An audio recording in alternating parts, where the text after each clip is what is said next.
বন্ধুরা, আইপিএল এর থেকেও একটি জরুরি বিষয় রয়েছে, কারণ টি-20 বিশ্বকাপ শুরু হতে আর মাত্র 2 মাসই বাকি আছে। আর ভারতীয় প্লেয়ারদের স্ট্রাইক রেট দেখে সবাই চিন্তায় রয়েছে। 2007 সালের পর থেকে ভারত টি-20 বিশ্বকাপ জিততে পারেনি, তার একমাত্র কারণ হলো ভারতীয় প্লেয়ারদের স্ট্রাইক রেট। এবারে টি-20 বিশ্বকাপে খেলতে চলেছে এমন ভারতীয় কয়েকজন প্লেয়ার এখন আইপিএল এ এমন ভাবে খেলছে, তাদের স্ট্রাইক রেট দেখে মনে হচ্ছে এদের জন্যই ভারত এবারে টি-20 বিশ্বকাপ জিততে পারবে না।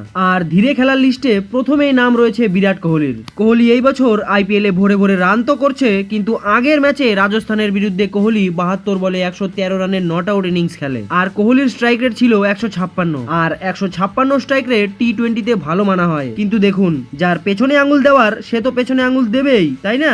আর পরশু দিনের ম্যাচে তো শ্রেয়াস আইয়ার 32 বলে 34 রান করেছিল, আর লখনৌয়ের ক্যাপ্টেন কেএল রাহুলও লাস্ট ম্যাচে 31 বলে 33 রান করেছে। আর গুজরাটের ক্যাপ্টেন শুভমান গিলও শেষ ম্যাচে 21 বলে 19 রান করেছে, তাও আবার ওপেনিং ব্যাট ধরে। তাছাড়াও দুদিন আগে মুম্বাইয়ের ক্যাপ্টেন হার্দিক পান্ডিয়াও দিল্লির বিরুদ্ধে 33 বলে 39 রান করেছিল। কিন্তু দুঃখের বিষয় এটাই যে শুভমান গিল, হার্দিক পান্ডিয়া, কেএল রাহুল এরা সবাই টি-20 বিশ্বকাপ খেলবে। আর আপনারা কি জানেন 2022-এর টি-20 বিশ্বকাপে ভারত সেমিফাইনালে 1 ওভার মেডেন ওভার খেলেছিল? তাই ভারতীয় প্লেয়ারদের এই ধীরে খেলাটা ভারতকে এবারে টি-20 বিশ্বকাপও হারাতে পারে। তবে এই বিষয়ে আপনাদের কি বলার রয়েছে বন্ধুরা, নিচে কমেন্ট করে অবশ্যই জানাবেন।